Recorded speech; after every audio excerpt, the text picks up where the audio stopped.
that's for sale, the author assurance willing to sign it for you. Oh, ayan o, kayong tatlo. Hi!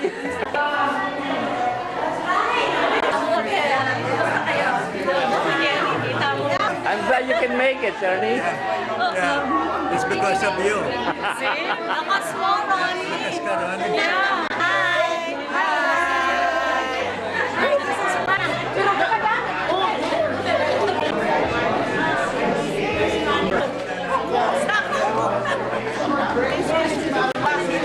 Dalawa sila.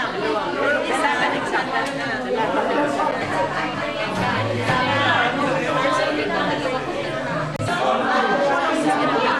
Would you please take your seats? We'll start in 5. Please take your seats so we can start promptly at 2 o'clock. Naimbag na malamiyo amin, magandang hapon sa inyong lahat. Maayong hapon. Welcome everyone and thank you for attending the FANHS Symposium. I am Lourdes Julia Sereno Markley, a former national trustee and now volunteer to be president of FANHS Oregon chapter. What is FANHS? What is it all about? It is historical and educational group. It's a non-profit association with 501c3 status. At present, we have 28 chapters. The purposes for which the Filipino-American National Historical Society organized are to research, gather, disseminate, and promote Filipino-American history. In short, we are putting the Filipino-Americans on the pedestal. We are collecting bios, profiles, or any Filipino writings or journals. We are researching, interviewing, collecting, and archiving anything to do with Filipino-Americans in the United States, not Filipinos in the Philippines. So whenever your name is printed or your pictures published in the newspaper, magazine, community paper, or newsletter, or in a book, we'd like to have a copy. We have FANHS National Office in Seattle, and we also have a National Pinoy Archives, NPA. We also have a Pinoy Library, National Pinoy Library, but it's still growing. And we'd like to have a copy of all the books written by Filipino Americans. That's one of our goals. Fred Cordova is our FANHS National Pinoy archivist. Hopefully someday you'll visit our national office and check your personal folder or the organization where you belong. Now, a little bit history of our Oregon chapter. Our FANHS Oregon chapter was finally organized after 2 visits from the Cordovas in 1987 and 1988 in Portland to explain the objectives of FANHS. We were the first chapter of FANHS. Since we organized on August 10, 1988, this year is our 20th anniversary. Yay! Where did we do that one? Our FANHS Oregon super accomplishment was the Filipino Americans pioneer to the present. It's a cultural and historical exhibit which we partnered with the Oregon History Society shown at the Oregon History Center in downtown Portland. It was a 2-year dedicated work, discussions, and preparation initiated by Dr. Concordia Borja Mamaril, who is now one of our national trustees. Out of this exhibit, a book was born, Filipino Americans Pioneer to the Present, and we have a copy on that display table there. What else do? We celebrate the Filipino American History Month every October. Like what we're doing now, we have the October Symposium. So I'd like you to be a researcher. You can start interviewing your family, grandparents, or your parents. Enjoy the program, and let's give a warm welcome to Marisa Barrios Newnam.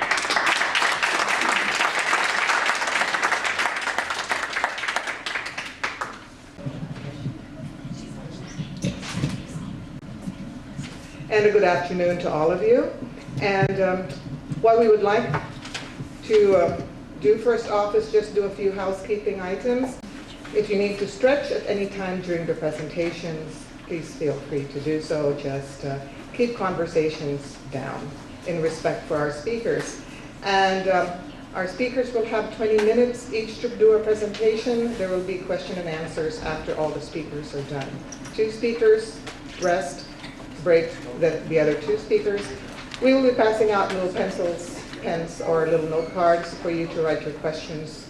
And please, if you can, direct it to one of the speakers. That will be fine. And so without any further ado, we would like to turn the, hello, Ronnie? Yeah. Okay, Ronnie will be presenting the video. They can move back. Yes, it will be on that wall over there because we didn't have a screen big enough for up here. So you can either just go and stand around there or pull your chairs up. It will be about 40 minutes, correct? Yeah. So just pull your chairs over there and enjoy the video that Ronnie put a lot of hard work in. As historians of the Filipino-American experience, established the Filipino-American National Historical by Filipino munition workers, California, Louisiana, and the rest of the states. Another piece is the St. Malo settlement in Louisiana. Matanda na? There. Oh, that's my husband. Oh my God. That's Frank. vegetable Oh my because he God. was a cook. You know. I can't believe it. That's me. Mr. Olangria is our timekeeper, and he will give you warning signs at 3 minutes and 1 minute. And 20 minutes, he pulls the plug.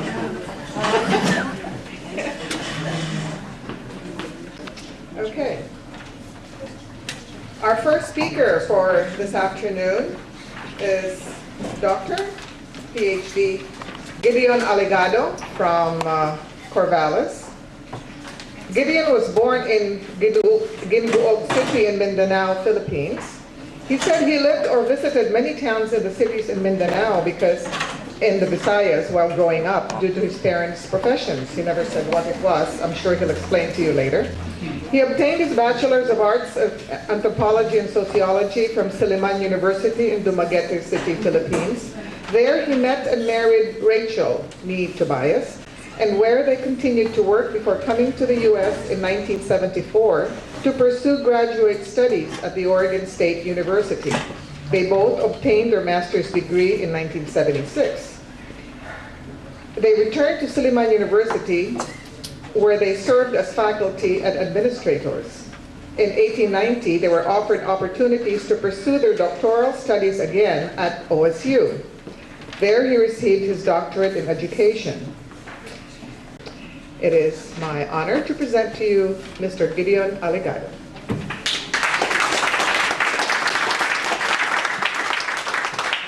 Salamat, Marisa. If you remember, those of you who were here last year, you saw me stand up, and I will pick up from there. What I will do is probably share part of my life story, and with me here is my best half. It's not bitter or better, but it's the best half, Rachel Alegado, who is currently president of the Willamette Valley Filipino Association, and she's hidden somewhere, so I will have her. But anyway, she's out there.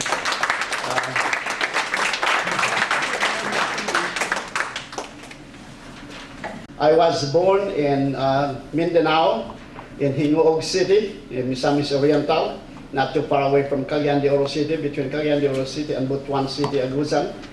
And I've adopted son of two ordained ministers of the United Church of Christ in the Philippines.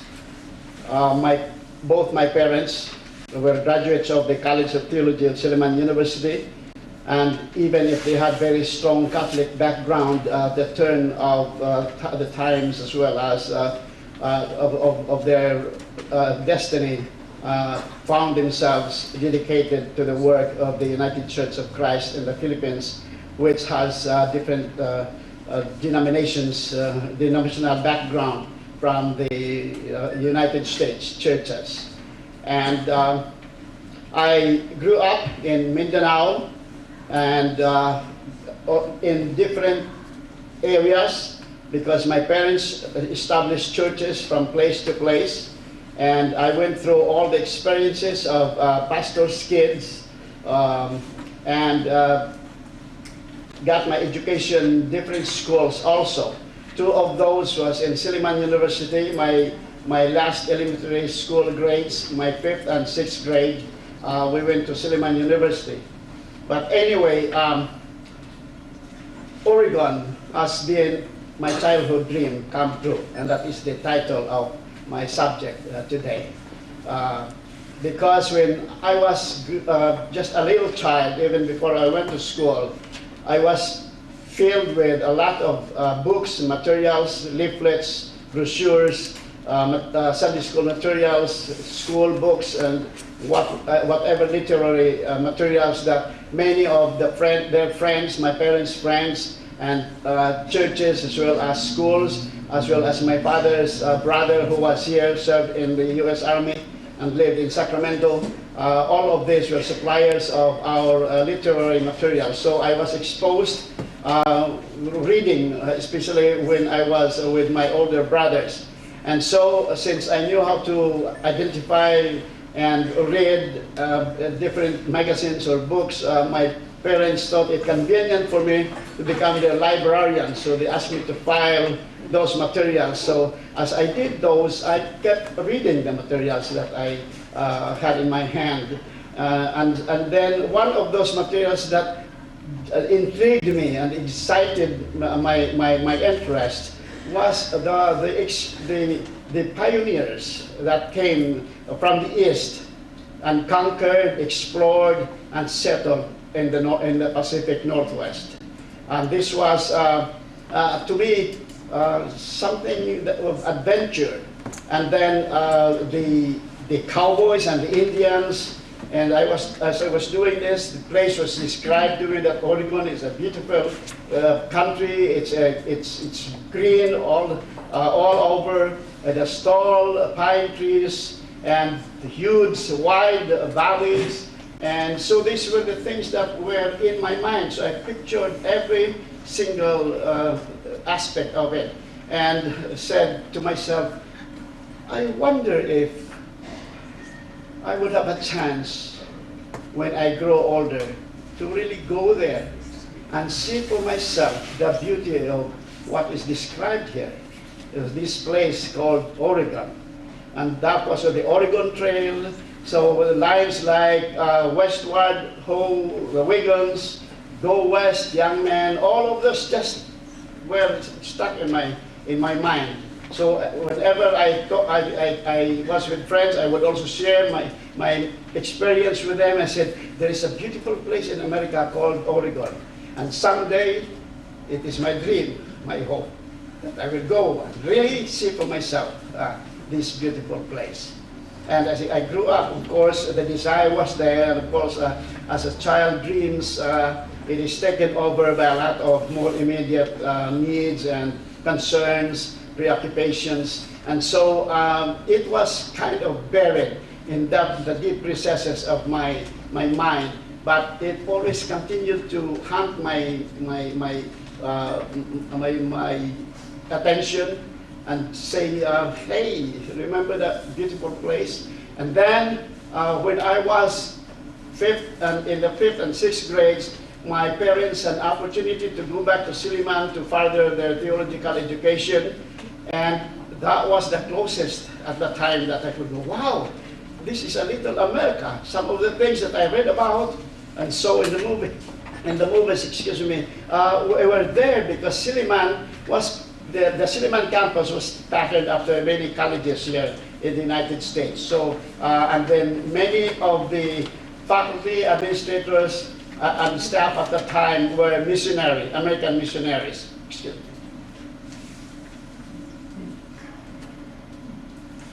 And so I went to school with missionary children, and I learned to speak just like the way they speak, so that when I went to the provinces later on, even the business people would say, hey, there is a little boy here who really can speak like an American.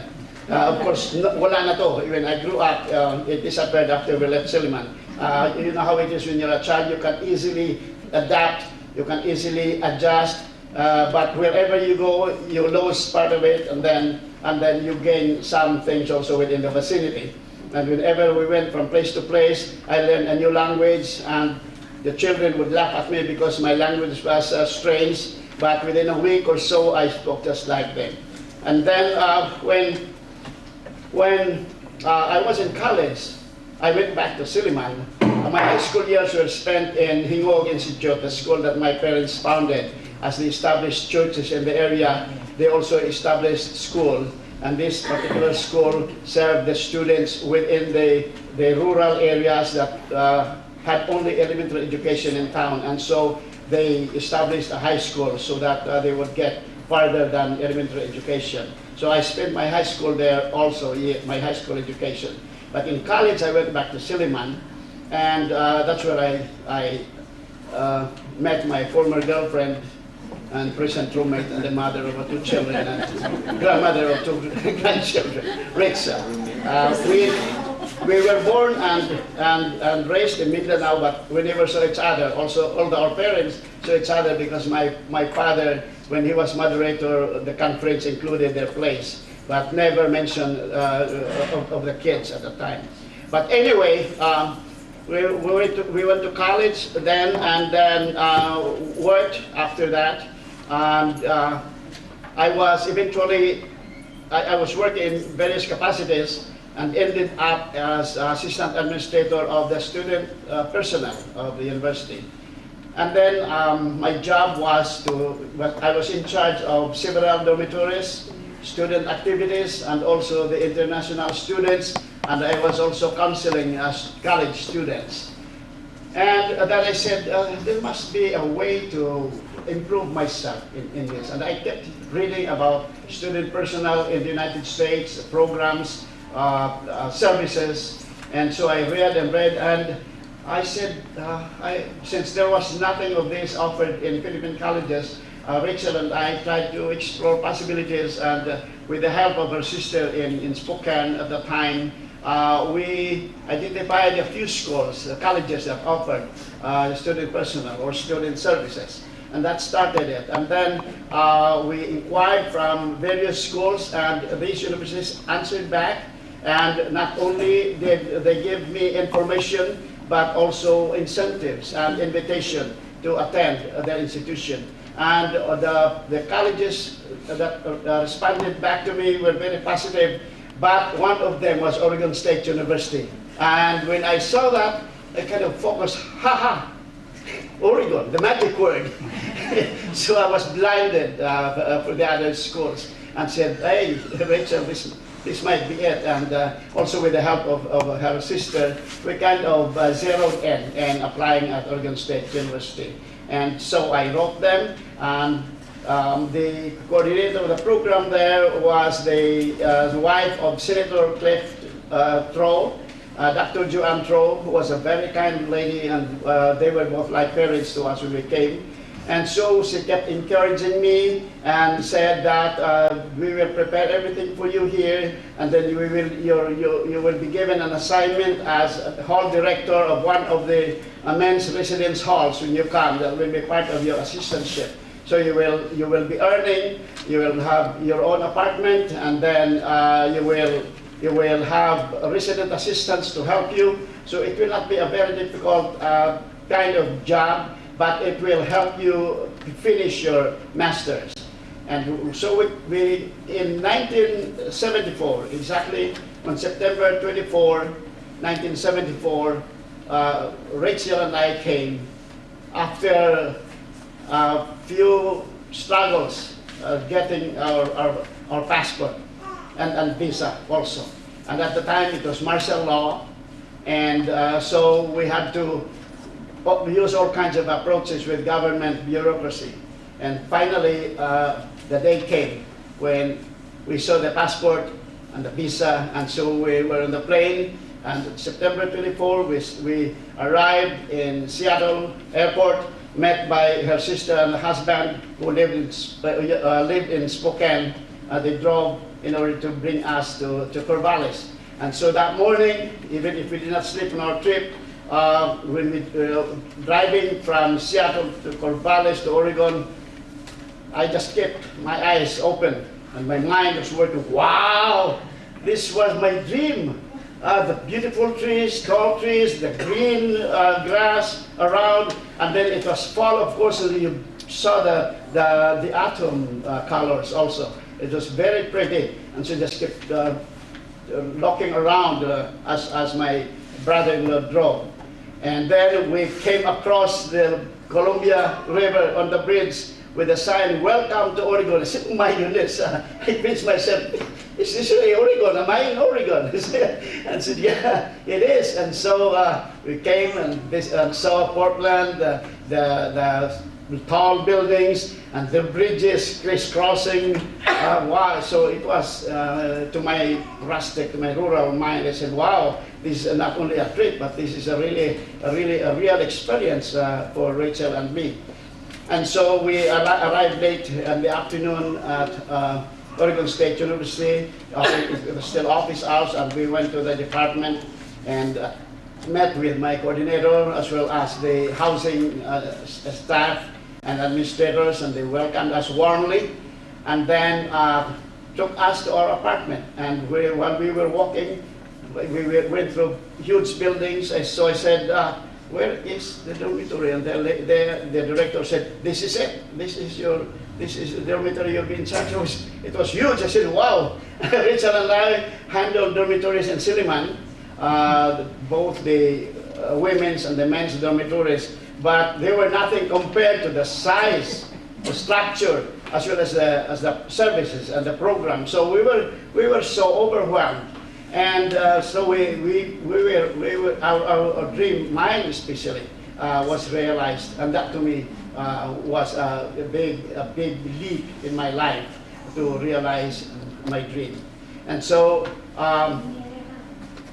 the work, both my assistantship as manager or hall director of the dormitory, was simple because I had 6 resident assistants that helped me. They were responsible for dealing directly with the students. And then the program, of course, had high demands, but Rachel and I worked hard, and then Rachel also was working on her degree, and so it was busy for us. But we managed, and we even had a bonus, because the second year, Rachel thought, "I think I'm sick." And so she went to the infirmary and came home and said, and cried, "You know what the doctor said? I might have a baby." I said, "We never planned that." Because we heard from friends who were here before that it's impossible for someone to finish school with a family or with children. I saw Rachel was crying. I said, "I'm happy to have the baby, but I might not be able to finish my degree." I said, "Oh, God knows what to do to help us." And then when she was at the infirmary, she was given an option. And the nurse asked her, "Do you want to keep the baby over all of these concerns that you have?" And so Rachel, of course, without hesitation, "Of course!" Because at the time they were strong on control. And so we would have to sacrifice the baby for our degree. And so I said, no way. And so our son Jimmer was born almost a year after we came, September 20. 1975. And so he was our masterpiece. And we went back to the Philippines with him, and the people thought that we would have a white American boy. They were surprised, said, oh, he's like you. The concept of being American is white. And so what do you think? And so it was a bonus. But our Oregon experience were not all lilies and roses. There were also thorns and saps. For instance, the very first day that we were taken to the dormitory, to the residence hall, we were introduced to the students and the staff and the officers of the residence hall, and everybody welcomed us warmly, but for one person, and that was the lady that was my desk clerk.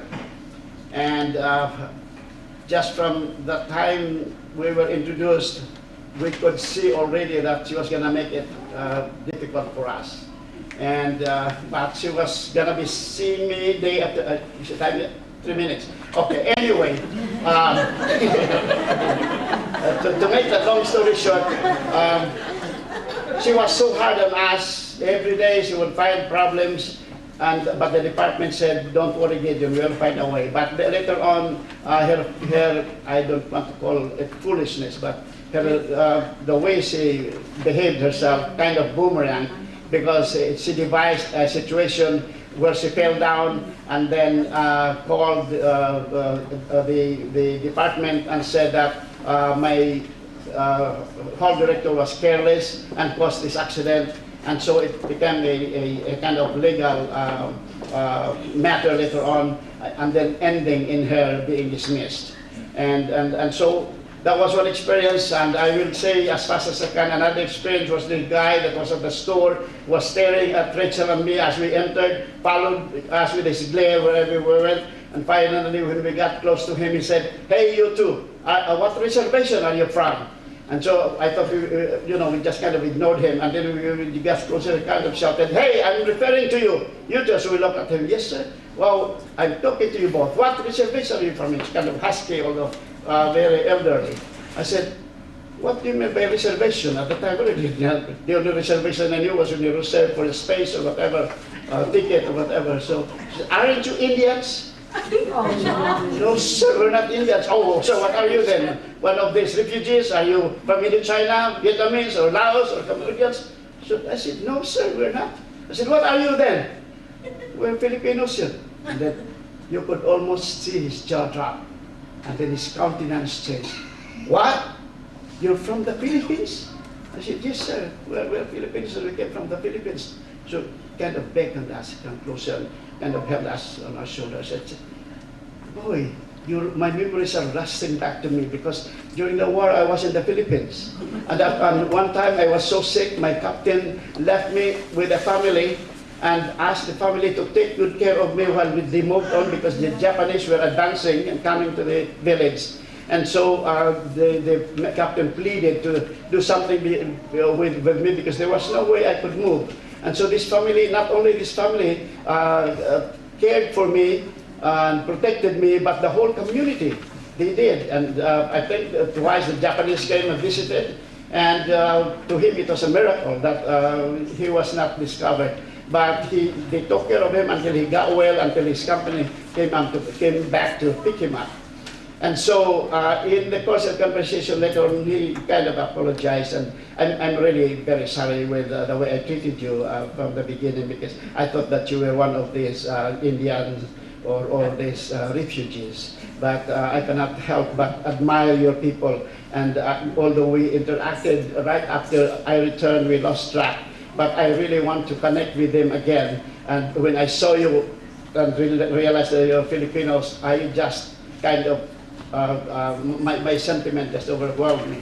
And so we parted and said, whether we are Indians or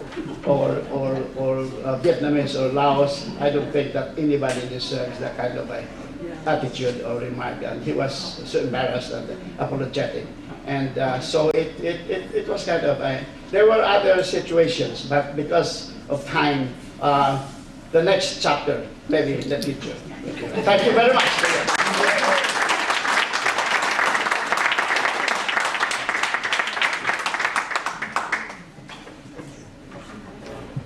Our next speaker was born in 1958 in Cebu, the Philippines. She came to the United States in 1980 for the first time and stayed 1 year. She then returned to Cebu to the University of San Carlos to finish her education, and back to the United States in 1985 to stay. She has been married to Peter McFarlane since 1980. Children Scott and Stacy, son-in-law Nathan, and a grandson Ivan. She works as a judicial clerk at the Washington County Circuit Court. May I present Juliana Estelle Mcfarland.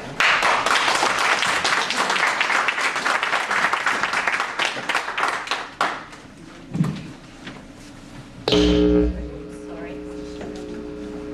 I hope mine will not last very long. I'm just going to read because if I don't, then I'll take a long time. Anyway, this is my life's journey, and it's not very colorful, but it's my story.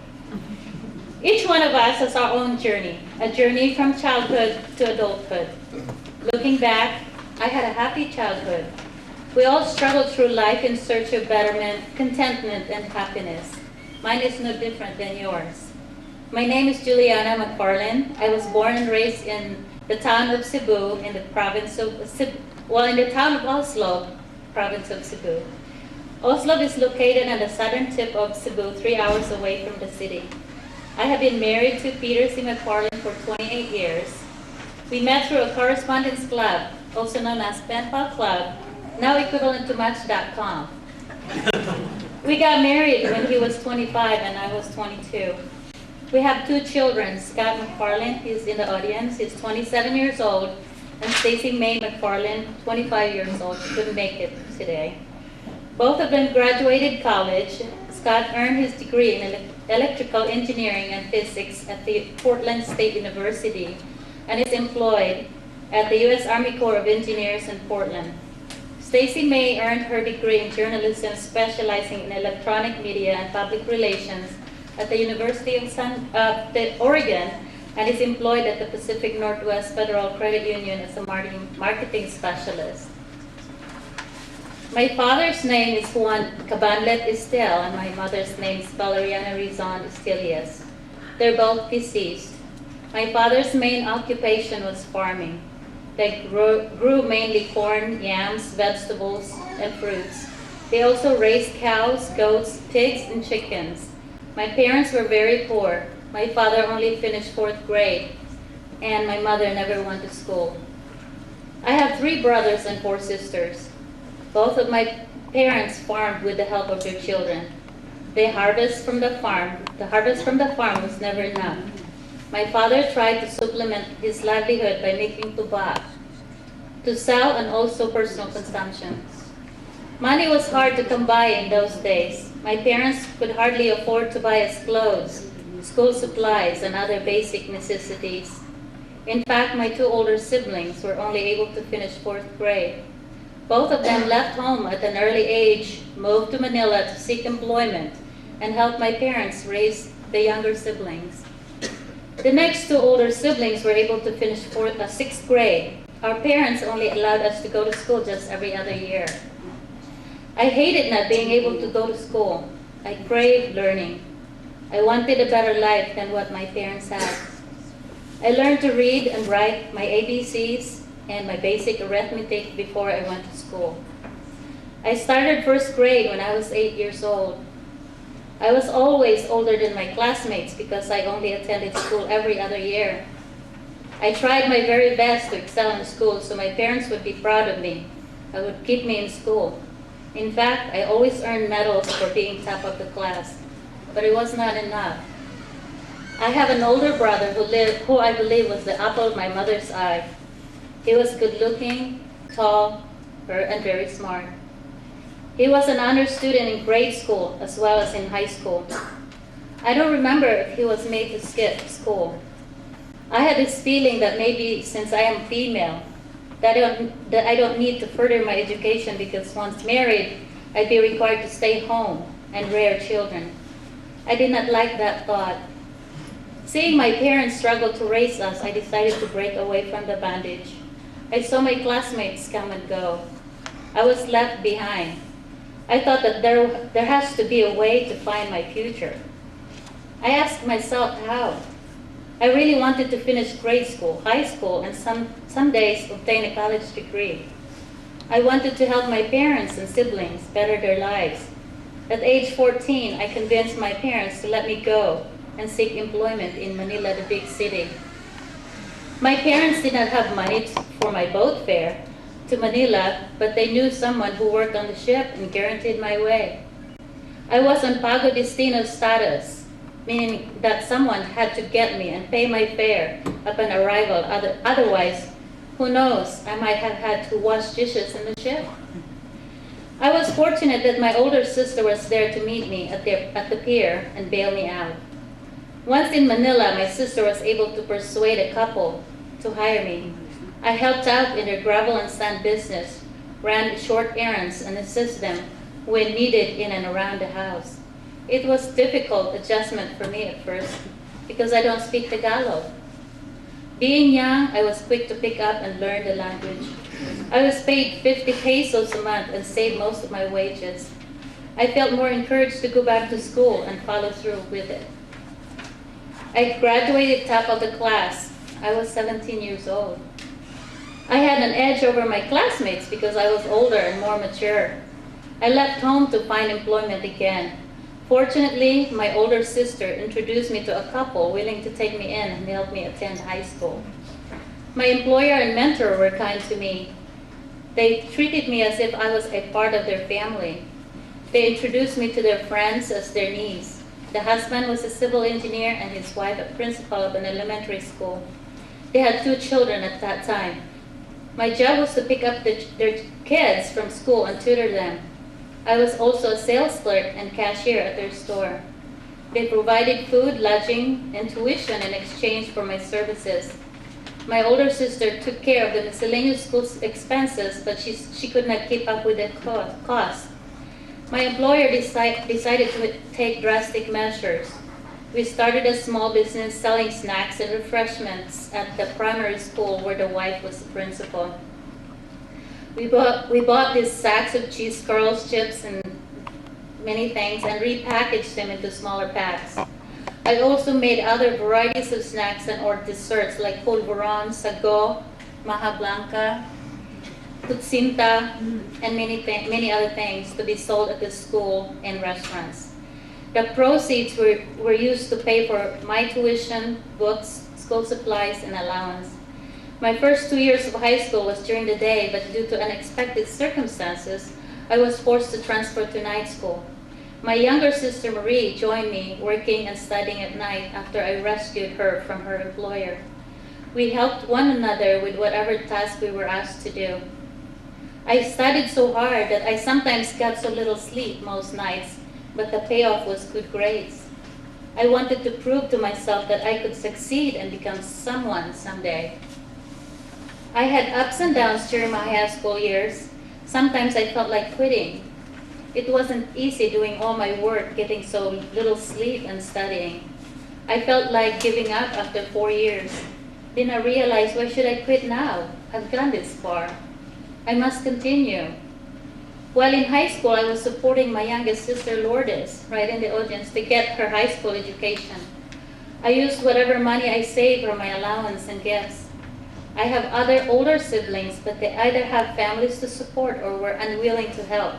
So I was it. Persisted paid off. I graduated valedictorian in high school after a long 5 years. I was 22 years old. A year before I graduated high school, my sister's friend visited and informed us about this pen pal club. She encouraged us to join and give it a try. I joined the pen pal club. This was my way of enhancing my communication and writing skills. English and math were my favorite subjects. My purpose was purely friendship and educational. I was somewhat naive and had no clue that this idea would lead to marriage. I received many letters from men of different backgrounds, so I wrote back. My employer was set to migrate to the United States after I graduated high school. I was in limbo. I was done with high school, but I wanted to pursue a college education. With my employer gone, I would have no job and no money to support myself. I decided to talk to them if it's all right to seek other employment. They agreed. In the meantime, my employer contacted his cousin, who was the dean of the business administration department at the University of the East in Manila. He invited her to his house for dinner. During the course of the dinner, he told her that I graduated valedictorian at St. Joseph's Academy in Las Piñas. He asked her if she could help me. She told me to go through the enrollment process and present all my credentials. I enrolled and received full scholarship. I was elated, excited, and was mentally prepared to go. But something was still bugging me. What if I cannot maintain my scholarship? What then? It was late April 1980. The sun was oppressive. I was wearing shorts, tube top. My hair was in curlers. I just finished all my work for the morning, and suddenly my sister came rushing in and informed me that I have a guest. I was not expecting a guest. When I came out to meet this person, I was surprised. It was Peter, one of my pen pals. We had a nice visit, then he left after 3 days. I searched for employment. Fortunately, I found a job working as a cashier at a gasoline station. A few days later, my sister came and informed me that Peter returned. To make a long story short, we soon married. Peter filed a petition, and a month later, we were off to the United States. Everything was happening so fast. Before I knew it, I was expecting and became a mother at the age of 23. My husband is a disabled veteran and does not have many great skills. He was honorably discharged from the military. He receives VA compensation and worked odd jobs to support the family. Severe depression is one of his many disabilities. Sometimes he has good days, but mostly bad days. It's a debilitating condition. A year later, we moved back to the Philippines and settled in Cebu City.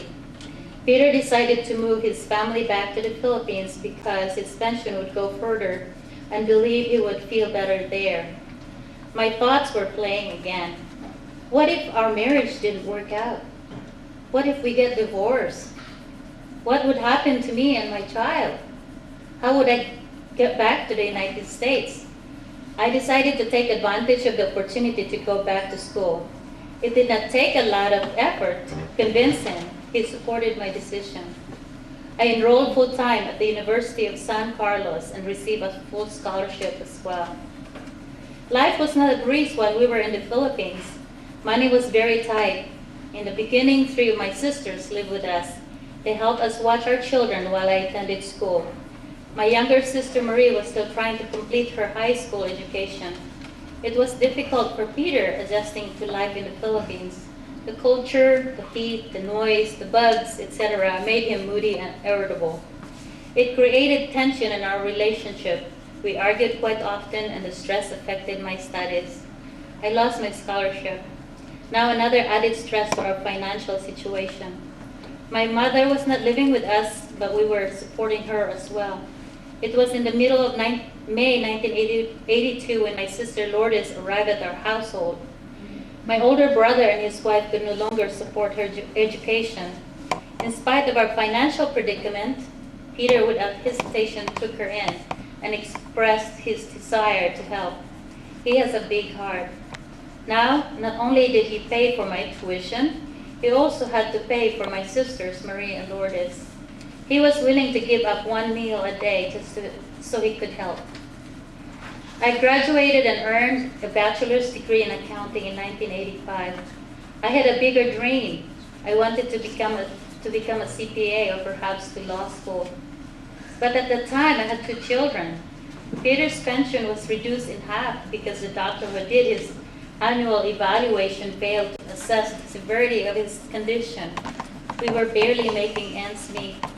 I convinced Peter to move back to the United States. Once we had to go through U.S. Immigration and reapply for a visa for me. At first, the Deputy Consul General was hesitant to grant me a visa because my husband was unemployed and was concerned that we might become a burden to the government. I had to explain that I had a degree in accounting and was capable of obtaining employment. With hesitation, he granted me the visa. We borrowed money from his parents to pay for processing of passports, visas, airfares, and something to start our life with. Peter decided to move to Salt Lake City, Utah. We arrived there May 7, 1985. We purchased a used car and rented a studio apartment. Our son was only 4 years old, and our daughter was almost 2 years old when we settled in Salt Lake City. We were low on money and could not even purchase furniture. I started searching for employment, but Peter was too depressed to do the same. After 3 weeks of job hunting, I was still unemployed. We were running critically low on money. We went to the Department of Human Services to apply for assistance, but we did not qualify. I convinced Peter to move back to his parents in New York. When we arrived in New York, we had $50 for groceries. Thank God for relatives. Living with your parents or parents-in-law when you have your own family is never easy. But we had no choice. We needed to establish ourselves somewhere. After 2 weeks, I found employment. I worked as a bookkeeper for a mid-sized firm in White Plains, New York. It was an ideal job. Peter, on the other hand, was forced to seek employment and work odd jobs. He also took few credit classes at community college. His parents watched our children while we were at work. We saved most of our money so we could move to our own place. As months went by, it became unbearable for my husband to live with his parents. We both had to walk on eggshells to avoid conflict. They started interfering on how we raised our children. Finally, I had a run-in with my mother-in-law, and that was the last straw. A few months before the incident, we were contemplating having our own place. I suggested we move to Oregon because my sister Lourdes lived there. Peter opposed the idea. He wanted to move somewhere else like Cincinnati. Eventually, he agreed to move to Oregon. After 5 days across the country with our kids in tow, we arrived in Oregon, June of 1986. I worked odd jobs to avoid depleting our savings. After 6 months of extensive search, I landed a job working as a full-charge bookkeeper for a 2-attorney law firm specializing in domestic relations, probate, adoption, and bankruptcy. The firm eventually grew to a 7-attorney law firm. The firm dissolved in 1994, and after working there for 8 years, I was laid off. I applied for a state job. Fortunately, I was hired and currently working for Washington County Circuit Court. I started in accounting department, then moved to the verification department, and later became a judicial clerk. Politics and perhaps discrimination still play a role in the hiring process. I felt I was being discriminated. I have been in the court system for almost 10 years and know how the system works. I am very qualified but have been passed on a few times. In the end, I was hired by Judge Hernandez without going through the application, interview, and hiring process. I was vindicated. I have been working for him for 5 years, and it has been very rewarding. With hard work, patience, perseverance, and lots of faith, you can achieve something or anything. The sky is the limit for some. Also, never ever forget your past. It is the foundation of who you are and how you become. Lastly, if you can make a difference in someone's life, do it. You'll be surprised how much it'll be appreciated. Pay it forward. I did it. You can too. Thank you for listening.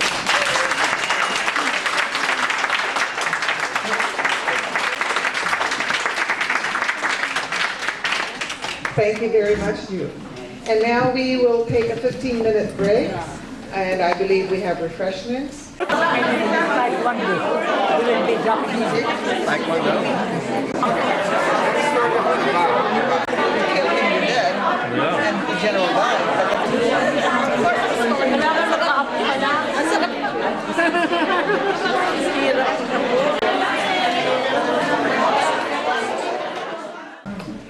Our next speaker was born and raised in Santa Barbara, California.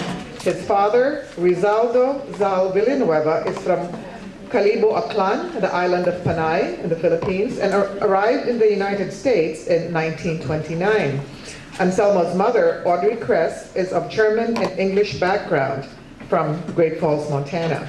Anselmo did his undergraduate work at UCLA, received his master's at the University of Southern California, and completed his doctorate at the University of Oregon.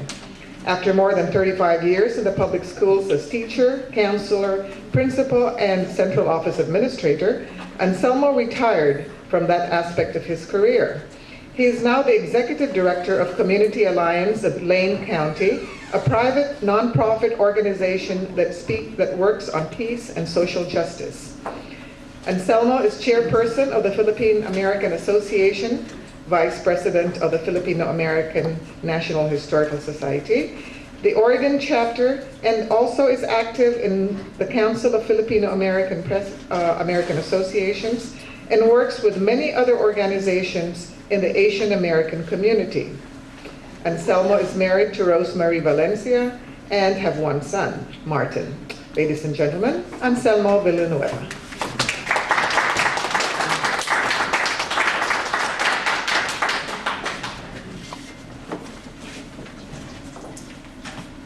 Thank you, Marisa. I actually brought a couple of albums. Maybe you can start here. I just put something together of some of my family history. Let's see. Where's the front? Yeah. Let me go down past. The two albums are the same, and so you can just pass them back as you look at them. And thank you, Oregon chapter of FANHS, for inviting me to hear my story. I want to acknowledge my fellow panelists here. It was really interesting to learn about Gideon's story as well as Julie's. And as the last two panelists, I hope that we offer our stories to the Filipino American experience throughout this country as well as in Oregon. In order to speak about my personal history, I need to talk about my parents a little bit so that you understand the context of who I am and how I came to be. As was mentioned by Marisa, my father was born in Calibo, Aklan, Panay, in the barangay Pook, which is probably about 5 miles now from the center of Calibo, but I'm sure in those years it was, a day's journey. He came to this country in 1929. My father is the youngest of 8 siblings, and so 4 brothers actually came on the U.S. Madison in 1929 and landed in San Pedro, California, which is a large harbor in Los Angeles area. And 3 older brothers came with him. His next older brother, Jesse, Jesus, Conrado, Conrad, and the eldest brother, Anselmo, who I am named after, came. Anselmo didn't like it, so he ended up going back. My father settled in Santa Barbara. Uncle Jesse settled in San Francisco. And the older brother, Conrado or Conrad, settled in Seattle. And both in those years, as was mentioned earlier, as well as in the video, mostly men came over, and there are a number of reasons for that. I'm not going to go into that. Almost all men. And so when I was growing up in Santa Barbara with the Manongs of the generation, many of whom you saw in the video, came here during the 1920s as young men, teenagers, to seek a better life. My father's father was actually the teniente of the barrio in those years. I learned recently that he was the sole owner of a horse in that particular barrio, so he was able to ride around in that barrio and check on different families and so on. And I also learned recently that he actually died at an early age. He fell out of a coconut tree. There's very little history known about the family, I believe, on both sides, again, because both parents were the youngest of their families. During those years, I'm looking around the ages here, our parents, maybe some of you yourselves or your grandparents, there was almost no looking back. They just looked forward and not looked back. And so when I was growing up, talking with my parents, especially my father, and again, he left at a very early age, so there was not a lot of history, not a lot of things written down. And I yearn for all of that history on both sides of my family. And because of the distance in those years between Santa Barbara, San Francisco, and Seattle, I hardly ever saw my uncles. I loved them dearly, but I never saw them. And again, that yearning, that longing to see them. But now, you know, when I was in college, I started driving up the California coast to visit my Uncle Jesse. And, but when it was my father, you know, when I was a kid, I think we only drove up there one time. And it was this big trip, big to do. And today, you know, to travel 120 miles from Eugene, Angie, where's Angie? Angie and I just drove up, and then we'll go back tonight. But during those years, when I grew up in the 50s, those kinds of trips, you had to plan them out. They just didn't happen. And so I grew up fairly isolated from both sides of the family. My father would receive letters from back home, and I'll speak a little bit about it later. But I think again mentioned here, there was a source of tension in the household. My mom being white, my father being Filipino. She did not understand that the ties back to his family, and when he got a job and he wanted to mail money back, there was always this kind of a tension that, you know, growing up here, she wanted the money staying here and didn't understand about supporting family members back home in the Philippines. I also brought a book. Some of you might be familiar with this. I'll pass it around. This is one of the best books. In fact, it's a classic. It's called America is in the Heart by Carlos Bulosan. And this book, if you have not read it, you can pick up these copies like at Powell's, whatever. I would highly encourage it. This particular book.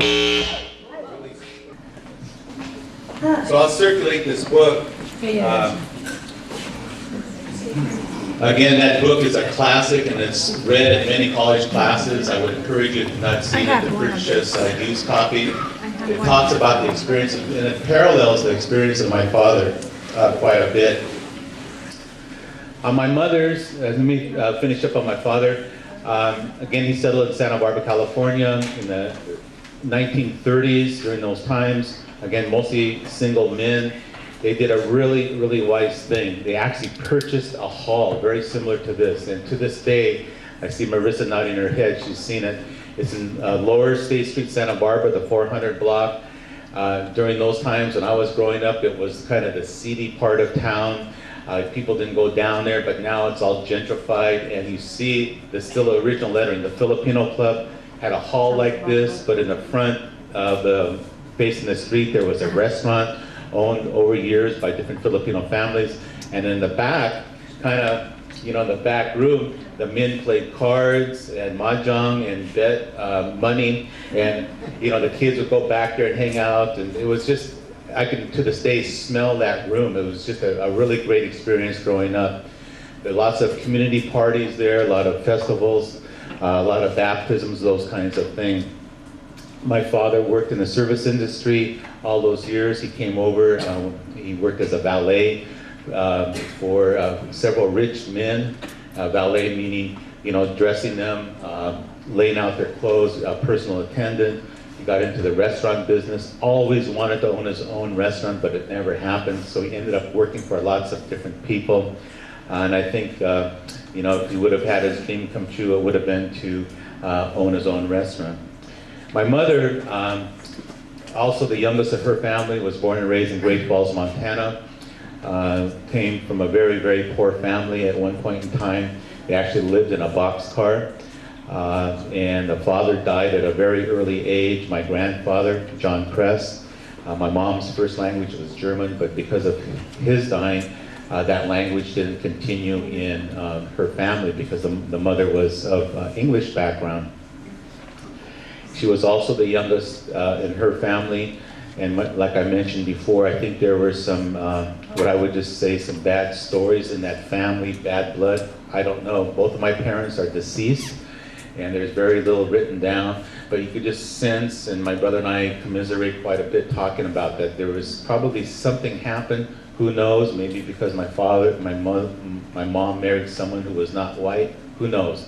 But those stories are kind of like buried, and I, as the son of that union, I just long for those stories. So when I hear that kids growing up today have both sets of grandparents alive and they can sit on their laps. It's just something that I never had, and I wish I had. So it's really great to see that happening when I visit different families.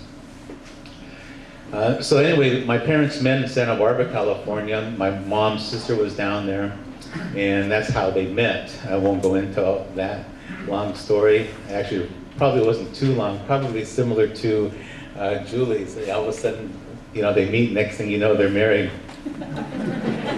My father often worked 2 jobs. My mom stayed at home and worked, raising 2 sons. I have an older brother, Zal, that 6 years older than I. And you'll see throughout there's an aside to this. I think it's really true in the Filipino community. Almost everyone has a nickname. Is that true? If you have a nickname, raise your hand. You have your given name and a nickname at your family. Mine is Punky. 90% of the world outside of Oregon knows me as Punky. And I went back to the Philippines for the first and only time in April of 2006. And lo and behold, here I'm driving through Manila, and where was it? I wrote it down. Some of you have probably been there. Pasay City. Who's the mayor?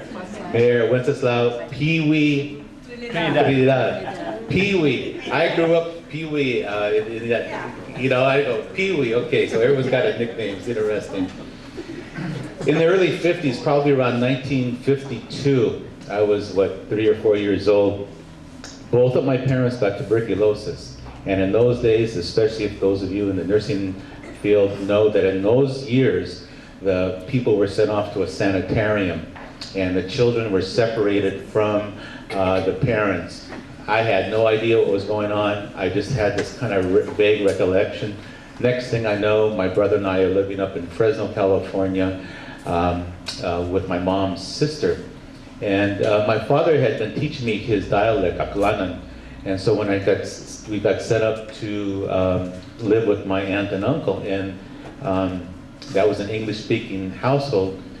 2 years later, when I came back, I was totally English-speaking and never really captured that language back. And it's one of those things I just, regret to this day. My parents bought their first house and only house in Santa Barbara in the late 40s. And I remember, we were going through this housing or this mortgage thing. I remember the first of the month, my parents dealt with everything in cash, no checkbook. And I have these fondest memories of driving around town with my father, going to the gas company, going to the different companies, paying totally in cash. And I remember walking over, it always seemed like in the evening, probably the first Friday of the month or whatever it was, to go pay the mortgage to Mrs. Ward. And here I am, a little guy looking up at my mom, and my mom would hand Mrs. Ward 3 $20 bills, $60. Can you imagine in those years? And this is in Santa Barbara, California. Yeah, I wish it would, or still $60. My story, again, I alluded to it. I'm the youngest of my family. Both of my parents are the youngest of theirs, so all this family history is really not there. Nothing written down. I mentioned about going back to the Philippines. As that album goes back, you'll see the very first pictures of my paternal grandmother, Francisca Gonzalez. And I was expecting to go back to the Philippines and talk to first cousins who I had been corresponding with by letter but had never met in person, right? There's a lot of cousins back there. I'm probably the youngest. The oldest is probably in his late 70s. I'll be 59 next week, so it's at that age range. So I was going back, expecting to go back and get lots of pictures. And those of you who know the history of the Philippines during the war, what happened was, in my family, the Japanese would be coming, so they just literally left everything, moved on, and so each time they moved on, things were left. And so it was just the opposite. I had pictures that they had never seen, especially the picture of our grandmother. And so they were elated because I had gone to Kinko's and made all these photocopies, and to this day, so we're corresponding to try to piece those pieces of history together. I talked about the nicknames and the tension in the home, and I talked with Gideon about this before with his Siliman Association and so on. That's how I grew up. A year ago, I went to my 40th high school reunion in Santa Barbara, and I knew, again, in those years, growing up in the 50s, there was not very much movement of families. It's kind of like they bought their house, they stayed. Not like today where there's a lot of movement. And so kids I grew up with from elementary school to junior high to high school, very large schools. My high school class was probably 800 or 900 students. The whole high school is probably 2,500. Very large, but everyone knew each other. And so I knew that my high school reunion, my 40th high school reunion was coming up. And so I began to organize a reunion of the kids who went to elementary school, very much like you're talking about, Gideon, of this bond that you have formed at an early age through your schooling. And so we all met one morning during the high school reunion, and there were probably 30 of us or so, and it felt like, and I described it to people, it felt like a group hug without the hug. I don't know if that makes sense to you. We just kind of picked, some of us have been in contact continually since kindergarten. Other people have not seen each other since probably high school, but in contact, and it was just a really warm, great feeling. And I look back, and during those years, I'm looking at Patrick in the audience. I met Patrick on Facebook. Can you believe that? Those of you who are on Facebook understand what I'm talking about. I think back during the 30s when my father came to this country. There was no Facebook, there were no telephones. How did they connect with one another? That's just really a mind-blowing thing for me personally. But they found each other in Santa Barbara, probably about 100 strong Filipino men. And I said earlier, they bought the hall, and to this day it still exists. And so it's a real interesting thing to me that these connections can happen with all this electronics. And it just really makes me feel good that that happened. I spoke about this a little bit in the video. I grew up to this present time, it's called either the multi-ethnic, multiracial, or mixed race experience, where two cultures, two ethnic groups come together, the child is born, me. This happens in the Black community, Latino community, not just the Filipino community. It's a phenomenon, especially here in the Northwest. It's kind of like if you were to open this book and you look under the first page, you go, oh my goodness, there are a lot of mixed people here. And it's correct, there are a lot. And so I've been really studying it the last several years. In fact, at the University of Oregon, I crafted a course that was offered last spring. It was standing room only, basically. I see the timers are getting ready here. Reminds me of the Gong Show with the hook pretty soon, huh? And so it's a real big interest of mine. And what's interesting, and I'll bring up some things much like Gideon and Julie talked about. I have faced discrimination in both communities, both in the Filipino community as well as the white community. It's a real interesting dynamic. In fact, I told Lourdes and the other FANHS officers I'd like to do a workshop on the mixed race experience at some point in time, where you're not really accepted by either side. Let me move forward to, again, some of the other examples of discrimination. I was in Fred Meyer's once, fairly recently, with my son. And those of you who know me, I'm like this, I think, all the time. Pretty casual, pretty straightforward. And I get to the check stand, get out my checkbook, and the clerk looks at me, looks at my name. I'm sure it's because of my name. And she says, wow, what country are you from? And at first, I laughed at it, but then you think, wow, I'm born here, I have a PhD, but still reminded that you don't belong, right?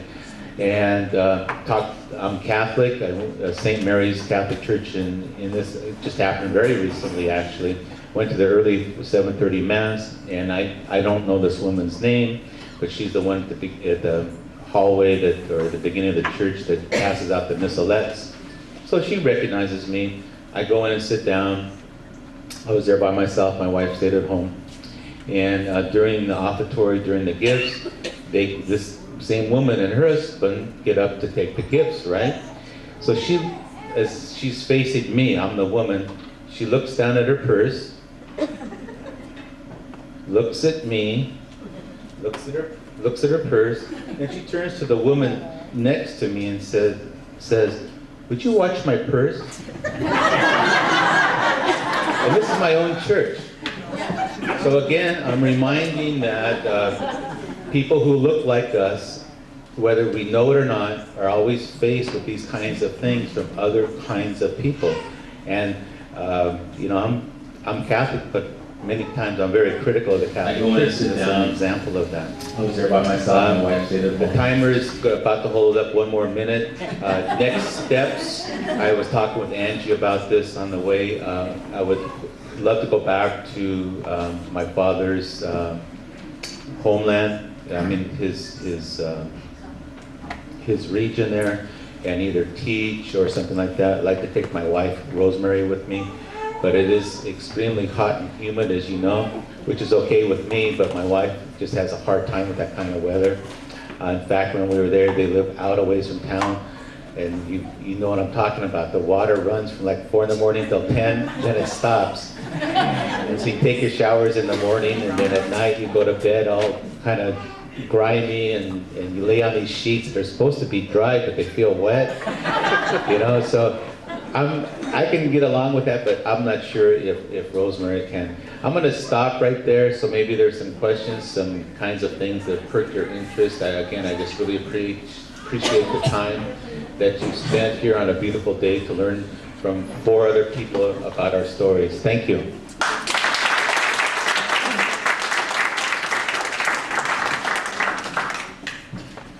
Thank you, Anselmo. Okay, our next speaker was born in Masantol, Pampanga, Philippines. She is the youngest daughter of Mr. and Mrs. Dioscoro Ginto. She came to the United States in 1980, a year after graduating from the Far Eastern University with a Bachelor of Science in Management. A beauty queen during high school and college, her first job was as a commercial model. Her pictures graced an advertising pages in the daily newspaper and the Reader's Digest. She's been happily married for 26 years to Akbar Tahayeri. They are proud parents of 2 wonderful young men, Alan and Anthony. Since 1985, the Tahayeris have owned and managed A&M Engineering, and after building their custom home in 2006, their business expanded to now include commercial and home building. A member of PACO since its establishment, Mina has served as board of director in 1998 and 2008.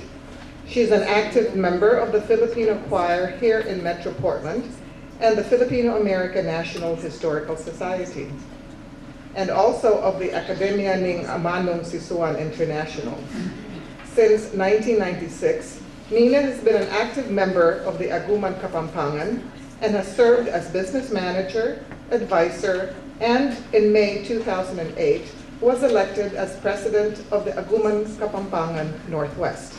Ladies and gentlemen, Fermina Ginto Tahayeri.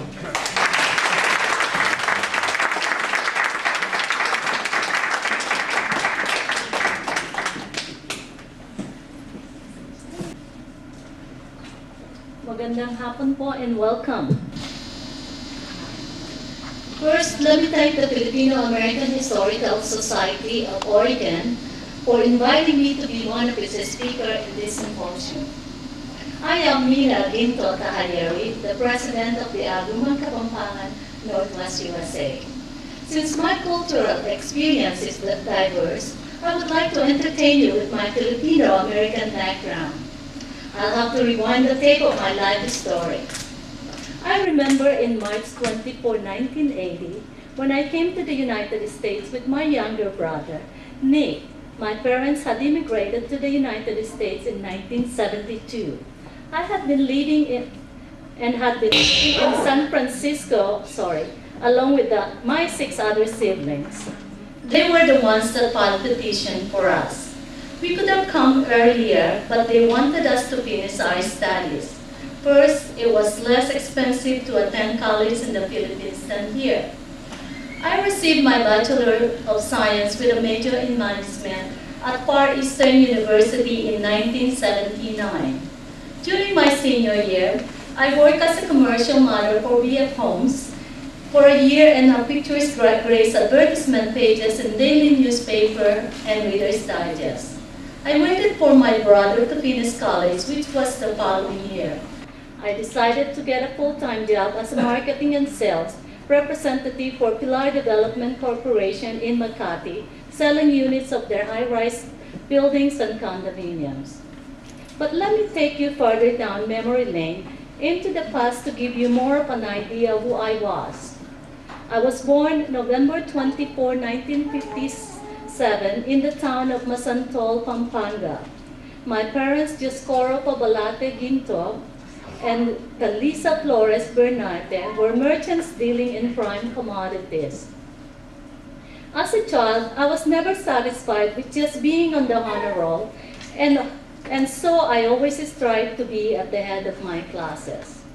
My propensity for excellence paid off when I graduated valedictorian in the elementary and then in high school too.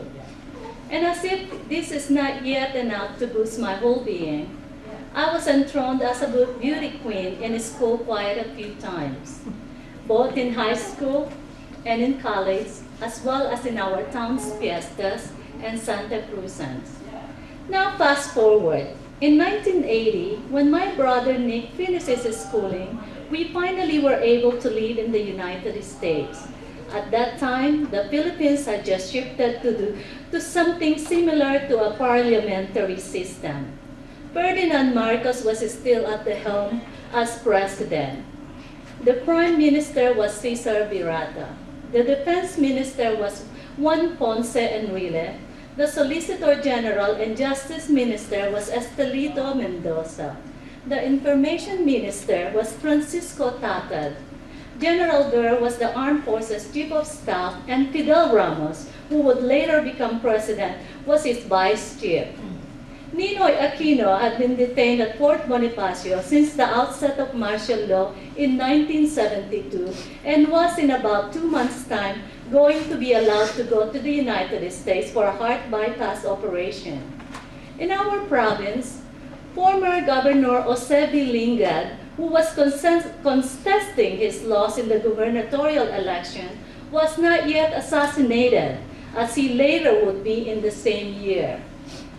Archbishop Jaime Sin had been riding the crest of popularity as a cardinal for 4 years then, although not yet involved in politics. The country's population was just 45 million, just half of what it is today.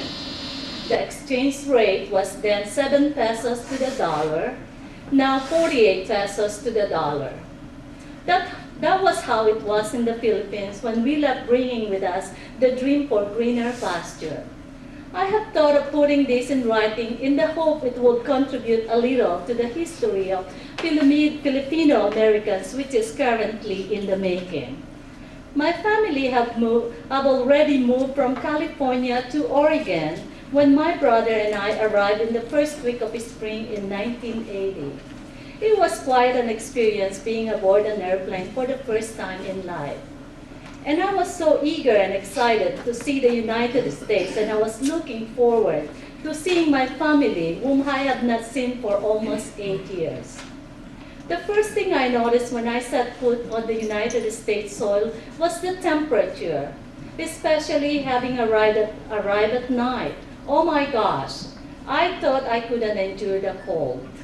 While back in the Philippines, the heat was sweltering because that's how it had always been during Lent. Here in Portland, it was so cold that my father had to lend me his woolen coat. I found out later, however, that over time we could easily adjust to the weather. For now, whenever I go home, even if it is Christmas season, I still need the air conditioner just to feel comfortable. Let me first give you some data regarding that year we came to America. It was President Jimmy Carter's last year in the office. The Vice President was Walter Mondale.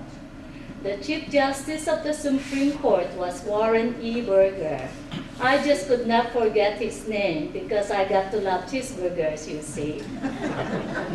The Governor of Oregon was Vic Atiyeh. The state's U.S. Senators were Mark Hatfield and Bob Packwood. and the mayor of Portland was Neil Goldsmith. And for those of you that are movie fans, the Oscar winner for Best Picture then was Kramer versus Kramer. Dustin Hoffman was the Academy Award winner for Best Actor, and Sally Field was for Best Actress. And for more of my personal life, it was in May 1980 when I met my husband, Ikbor Tahayeri. In one of the parties our family, friends, and townmates, the Bonifacios, had been hosting from time to time. It was a love at first sight, for he was to me a wonderful man. It was the best thing that ever happened to me.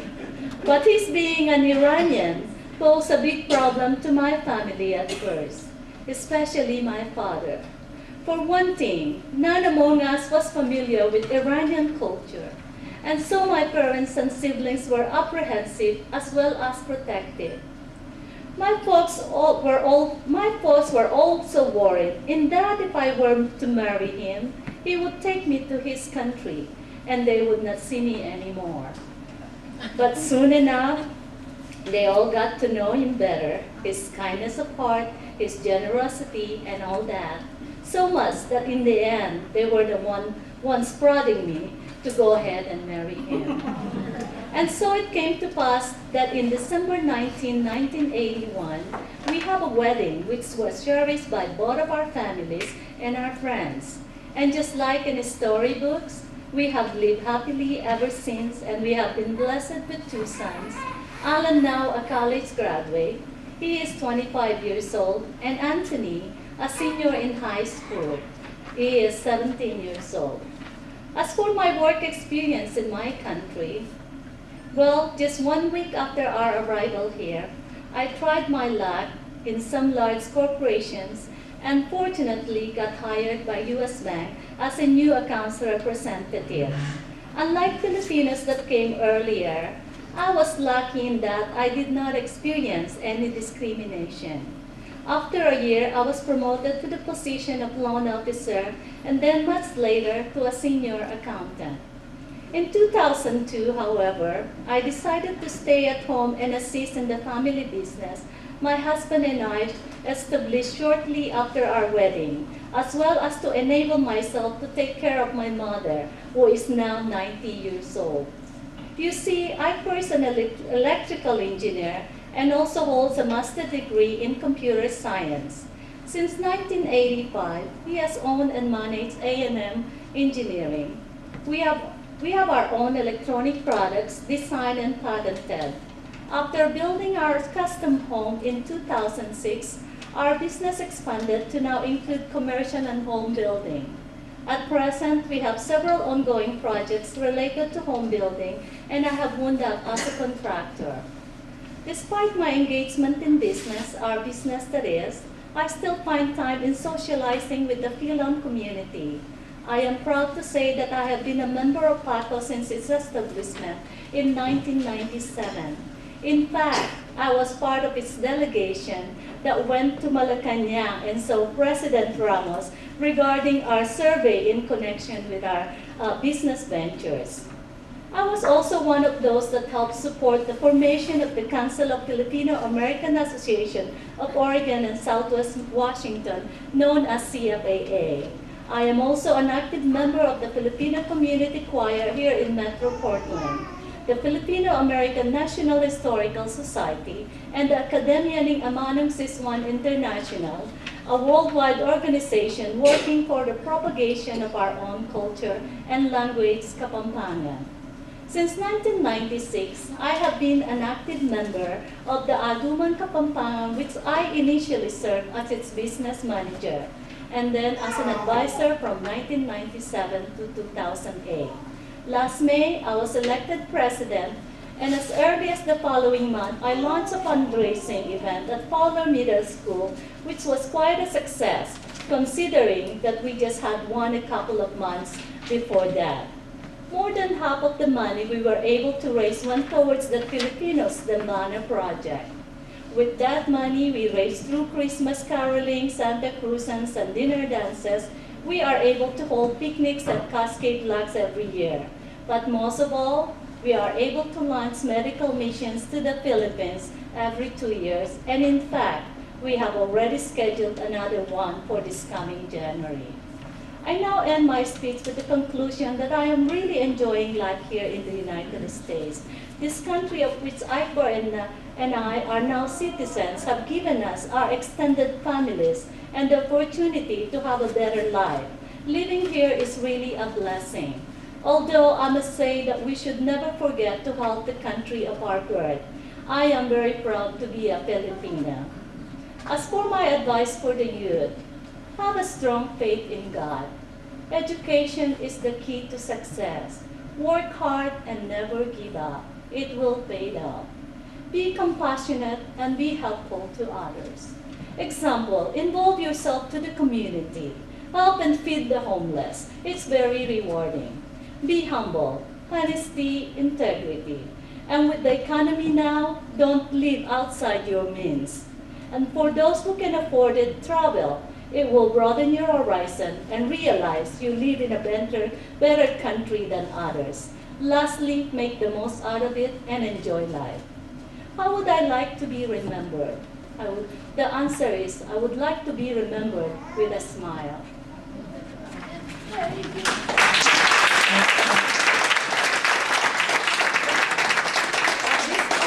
I would like to acknowledge my mom, Felisa D. Ginto, who is sitting right there, my husband, Tahayeri, my two boys, Alan and Anthony.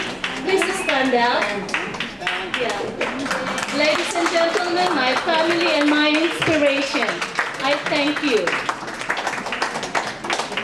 I wish you all continued success and blessing in the years to come. Maraming salamat po.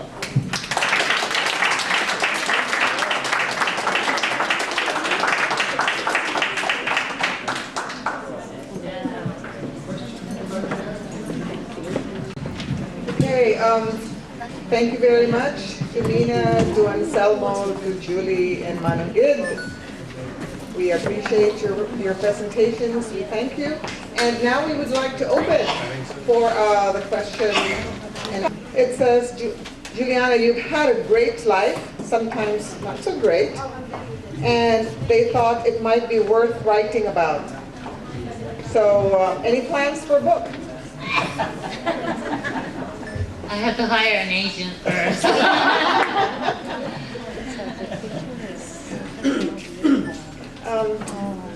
There's a question for Anselmo Villanueva. How will you prepare grandchildren of mixed marriage, happily married, for not too pleasant experience that you faced growing up? So how would you prepare your grandkids if they ever came? I think just like everything else, I think Mina said, again, your faith in God or whoever you believe in really helps you get through things. Also, there's really no preparation. I think just be true to yourself and be certain from where you come from and know that when you face those issues of discrimination, that it's really their problem and not yours. I'm very proud of who I am. I walk tall. And when someone responds to me that way, yes, it does take me back a ways or set me back, but it's really their problem and not mine. Thank you. Any questions from the floor? Anybody that didn't want? Sir, go ahead. Yes, going back to your Anselmo? Anselmo. Your comment regarding after questions here. The fellow who said what country do you belong to? And the others, would you watch my purse? Both occasions should it have been proper to acknowledge or to challenge the comments, or should you have just Yeah, you can hear me? Yes. Is that on? Doesn't matter. Yeah, it's on. Oh, it's on? Okay. I think a couple things. It depends on your situation. And in my life as an educator, there are teachable moments. But when you go to church, sometimes even though it's a teachable moment, I'm there for a different reason. So I let that one go, but I am going to let the pastor know because in that particular parish, much like many parishes in Oregon, there's a huge Latino population. And He he was trying to bring the two communities together. So I believe that my experience sharing with him will indicate that there's still some work to be done, because in Eugene, my name is very familiar, I'm recognized, some people might call me a community leader, but still those kinds of things happen. And the same thing out at Fred Meyer's. You know, when that happened, I'm there to do one thing, and this thing happens, you know what I mean? It's not like a workshop or whatever, so I just let that one go. And probably, I didn't talk about my mom. Her first name was Audrey. Those of you who've seen the album. Large woman, 6 feet tall. When I was growing up, I always wanted hands as big as hers. To her death, my hands are always smaller. And so part of my personality, my persona comes from her, and I call it Audrey speak. I can have a pretty direct, rapid fire response to people. So sometimes I actually have to bite my tongue because, again, part of me, I don't want to make people wrong or put them in their place.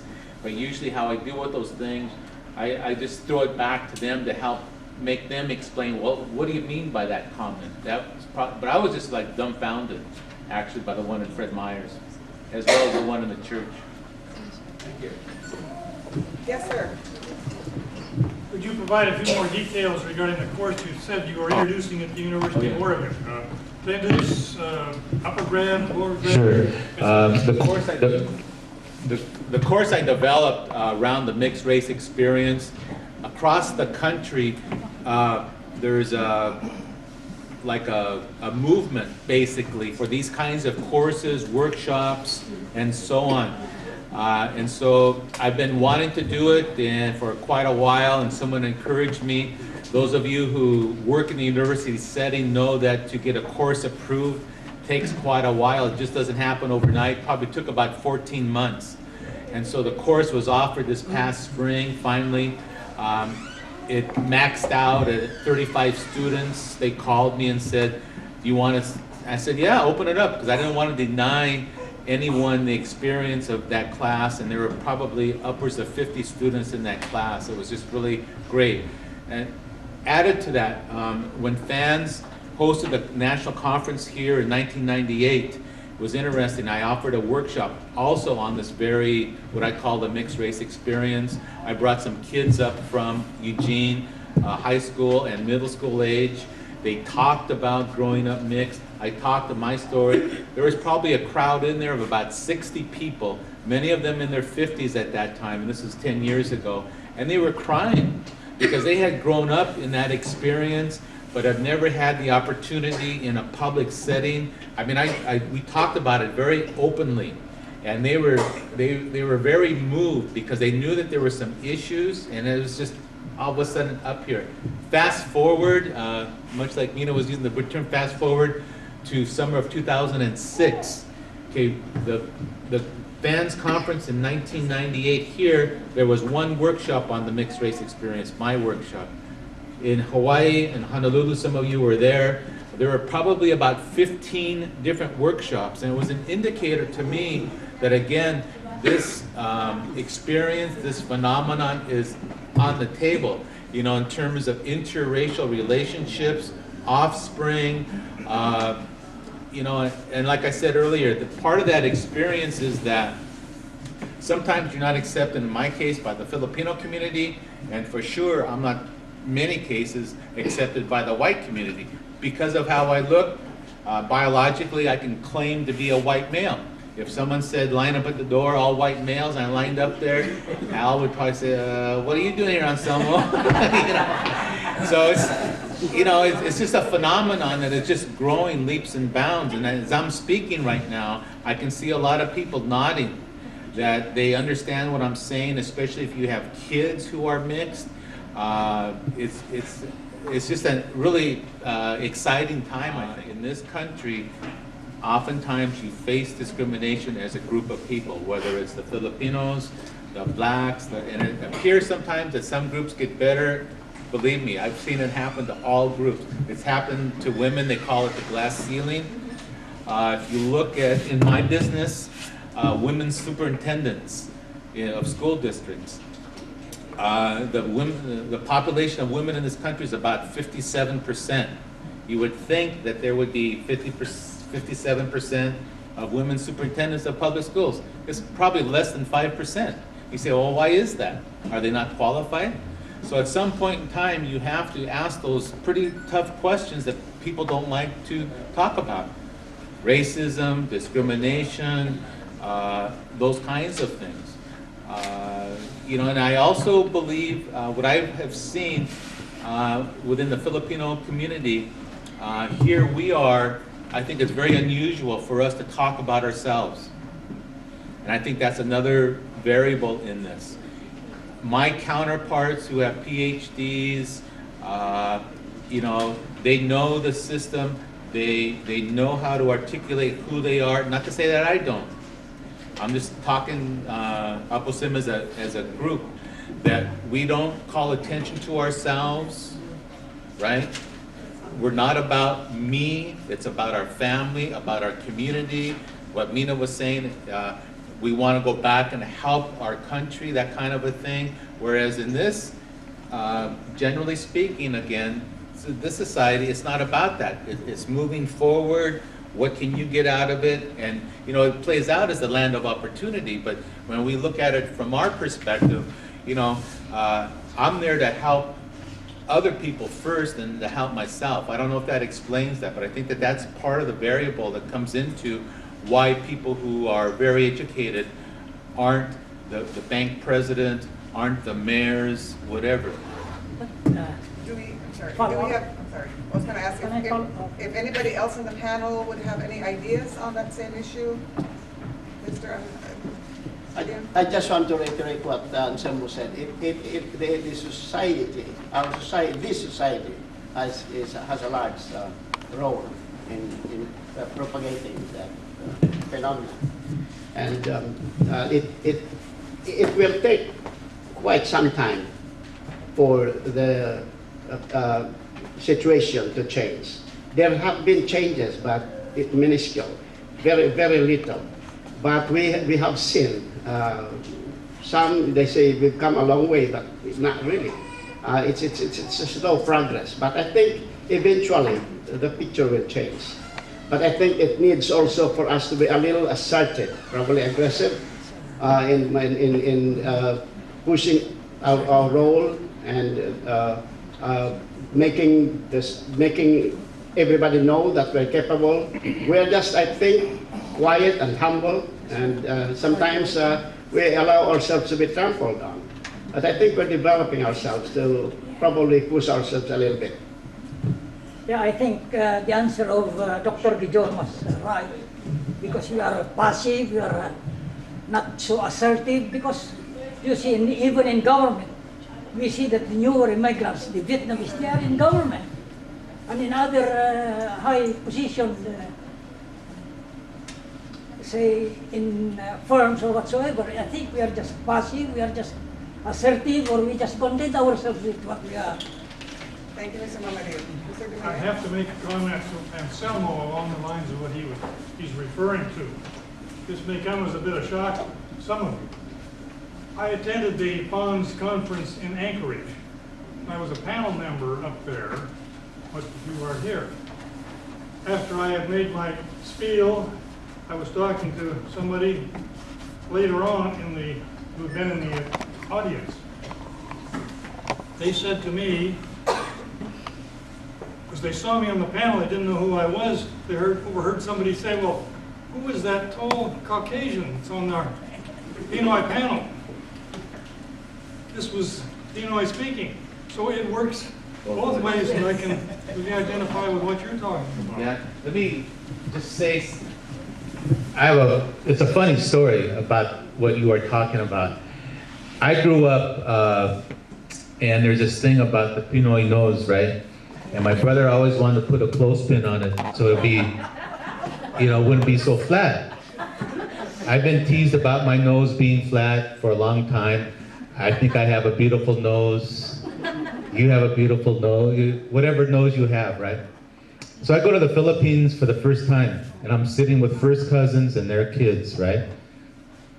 April of 2006, and they're just like checking me out. my mannerisms and everything. So about the third day, the son, he's probably about 25, the son of one of my cousins looks at me and says, "Hey, Punky, man, like you are like really Filipino, but you have a pointy nose." So it's all relative, you know, and so what you are talking about, I faced that all my life. You're not Filipino enough. You don't speak the language, you don't cook the food, you don't, you know, whatever. But then I got it totally validated for who I am from someone who was born and raised in the Philippines said to me, "Wow, you are really Filipino except for your nose, it's a little pointy." Any other questions? Yes. It's not a question, it's with reference to what Mr. Mamadou said.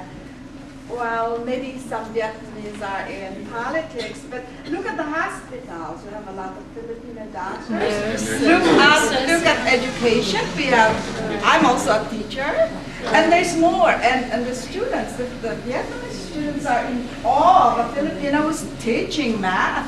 And they're all there watching. And so I think maybe people have different talents. That's the way I will put it. We may not be in politics, we may not be high up there, because that was how we were raised. That's our culture. But there's always a Filipino who stands out anywhere. Philippine power. Thank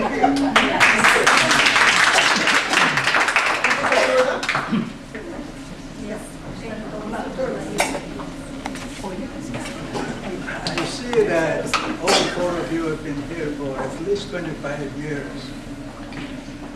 Did you ever find U.S. politics interesting? Does any one of you belong to, like, for instance, the Republican Party or Democratic Party? With election only a week away, maybe you can give us your opinion on whom we are going to vote for President of the United States. I don't know, but there has been no politics. You didn't mention anything about politics here when you came here to the U.S. Now we want to know your opinion since election is just around the corner. And then probably we can make a survey on who will be the Filipinos' pick for president. If the panel would like, you could identify your party, whatever, but I think we should leave that to them. I can respond without mentioning any candidates' names. How's that? I was the driver. Angie was the rider. She is wearing a button to let other people know. And personally, I have my own leanings, but I never. I'll leave it at that. And personally, I have my own leanings, but I never make it public. The reason is personal, because I don't want people to evade from me. I don't want people to think that I'm indifferent to them. I find people more open to me, so I get all kinds of parties. Democrats, Republicans, I absorb them. But they never find me, no, you're wrong, the Republicans are right, or, you know, vice versa, the Democrats should be it. And I hear better that way, and I hear more that way. And I can balance myself as well as themselves also, because I sometimes say, oh, what about the other side? And working on campus, I have had to deal with college Republicans and college Democrats. And these young men are far advanced than these politicians in terms of strategies. And I have had to deal with them every election time. And it's the other way around. I tell them, please do not disrupt, please do not disturb, please do not spoil what they're doing, because you had your chance also. Remember when your party was in power? I was here. I protected you. I did the same thing. But in the name of equality, do not show that here. And they listen. And they feel that, oh, okay, yeah, they do that. But yes, politics is there, but as far as myself, it's personal. I'd rather just stay in the middle. But voting time, I can vote without anybody knowing. Will any of the other panelists?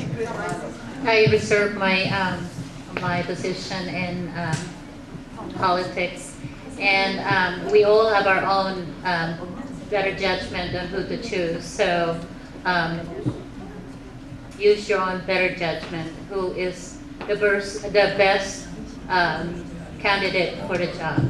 Mina, do you have any comments? Actually, I would be, when it comes to politics, no comments.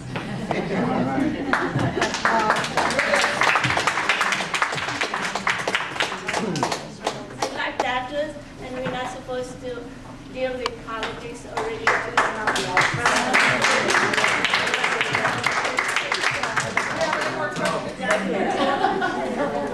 Okay, I will refer this question to Julie.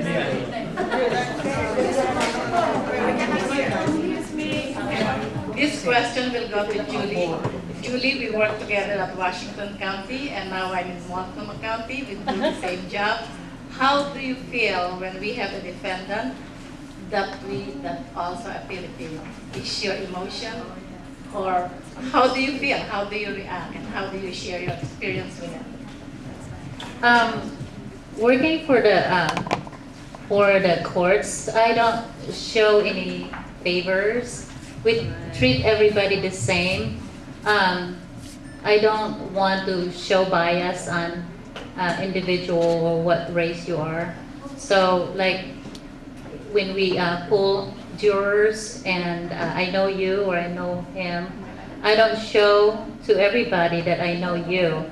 I try to be fair to everybody, whether you're Filipino, Vietnamese, or American, or you're black or you're white. We're all equal. Thank you. Opinion is as far as where we going in the next century, or what we're gonna do to physically be ahead of the game. You know, in every nationality you are, that we can show ourselves up, physically grow faster than average, and be some force in society in all directions. Like in politics, in education, and varieties of things. Filipino are doing very great, but I think what are we planning so that we be ahead of the rest? The question is with our countrymen in the Philippines and try to extend our help to them. It is hard. It is hard to I'm having a mental blank here. It is difficult because everybody is always busy with their lives here, and just helping other people is hard because we're all busy people. But if we can open up and set aside our pride and like you're rich and you're poor, and just help each other as one.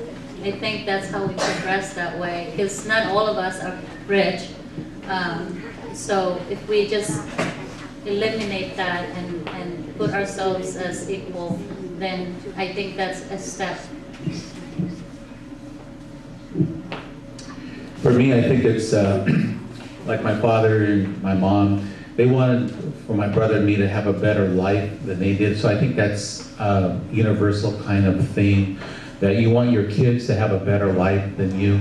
But I will add one more thing to that, is yes, I want my son to be able to, if he wants to buy a BMW and wants to own the house up on the hill, that would be great. But I want him to remember where he came from, to drive by the old neighborhood, if you know what I mean.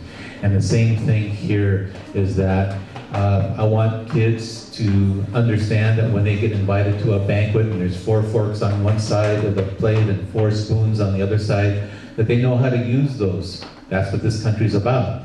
But yet, if they're offered fish and rice with no silverware, that they know how to eat that with their fingers and their hands. That's what I'm talking about, is that not to forget where you come from, because when you lose that, then you really lose everything. And what is it really all about? You really have to look back. And in this country, like I said when I was at the podium there, this country is like fast forward all the time. We don't look back. And I'm hoping that for especially our youth, and for them to get ahead, is to, yes, go forward, but do not forget where they came from. Living here is really a blessing. And I must say that we should never forget to help our country of our birth. And by showing it and telling our kids always, is the education is always the key to a success. So let's not forget that. I'd like to see it in the future that we would have a lot more doctors, a lot of more. We already have a lot of nurses, a lot of lawyers, and a lot of teachers and engineers. And I'd like to see that also that besides that, we have to teach our kids to have a unity, to have them join in our community all the time. They are our future. Without them, I think we are nothing in the future. So let's educate them, let's have them involved. And not only that, is teach them our culture. I am more worried of our future with the kids because a lot of them are born here and they see that we are active, but not the rest of our community are. So let's spread the word to other Filipinos, join and help each other. And by having a good education for all of them, and I'm sure we will get there, we will be recognized. And by having a unity, I'm sure they could not just fail us. So that's all my word is, hopefully, education and unity among us. Thank you very much, panelists, and thank you very much, ladies and gentlemen. Our timekeeper has said that we are just about out of time.